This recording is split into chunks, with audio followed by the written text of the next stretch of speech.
Minister Minority, Empowerment of Disabled, Senior Citizen and Transgender Minister గారు ఇయాల ప్రజలతో ముఖాముఖి కార్యక్రమాన్ని చేపట్టినారు.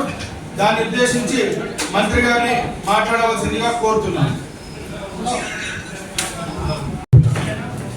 గౌరవ ముఖ్యమంత్రి రేవంత్ రెడ్డి గారి నేతృత్వంలో ప్రదేశ్ కాంగ్రెస్ అధ్యక్షుడు మహేష్ కుమార్ గౌడ్ గారి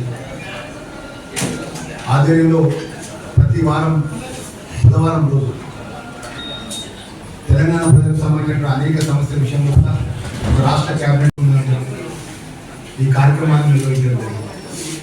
ఈరోజు మీకు తెలుసు 2014 నుంచి 2020 వరకు ఈ రాష్ట్రాన్ని దాచుకున్న ప్రభుత్వం బీఆర్ఎస్ ప్రభుత్వం మాజీ ముఖ్యమంత్రి కానీ ఆ మంత్రులు కానీ ఏ రోజు కూడా ప్రజలకు ఈ విధంగా వాళ్ళ టీఆర్ఎస్ పార్టీ భవన్లో ఈ విధంగా ప్రజలు కలిసే అవకాశం ఇవ్వలేదు. ఇలా ప్రజాపాలన ఇంద్రమారాజ్యంలో కూడా ప్రజల కష్టాలు తెలుసుకోవాలని చెప్పి బాధ్యత గల మంత్రులుగా నేను నేరుగా వారి విషయాలు తెలుసుకొని వారికి సంబంధించిన అధికారులకు ఒక మంత్రిగా ఒక ఇద్దరం ఇల్లు కావాలన్నా, ఒక డబ్ల్యూహెచ్కే ఇల్లు కావాలన్నా, ఒక రేషన్ కార్డు కావాలన్నా, ఇతర సమస్యలు అనేక సమస్యల విషయంలో సుమారు ఈరోజు చాలామంది ప్రజలు రావడం జరిగింది. అంటే ప్రజల సమస్యలు ప్రజలు ఎన్నుకోబడిన తర్వాత ప్రతి వారంలో ఒక రోజు ప్రత్యేకంగా ఈ యొక్క కార్యక్రమం నిర్వహించడం జరిగింది. ఏదేమైనా ఈరోజు ఈ 2 సంవత్సరాలు 20 నెలల్లో రాష్ట్ర ప్రభుత్వం ఏం జరిగింది తెల్లారే మా కవిత గారు మాట్లాడారు.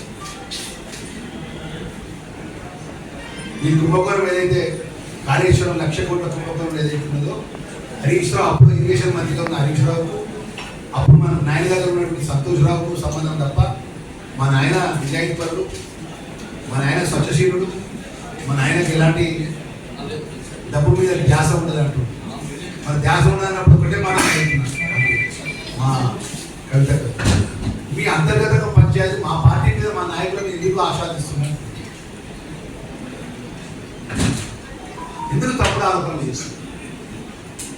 ఇలా అసెంబ్లీ 20 ఏళ్ల ప్రభుత్వంలో కూడా ఒక ప్రధాన ప్రతిపక్ష నాయకుడు అసెంబ్లీ రాకుండా మా ఫామ్ హౌస్కి పరిమితమైతే ఆ పార్టీ తరఫున అత్యధికంగా అసెంబ్లీలో చర్చలో పాల్గొనేవారు హరీష్ రావు.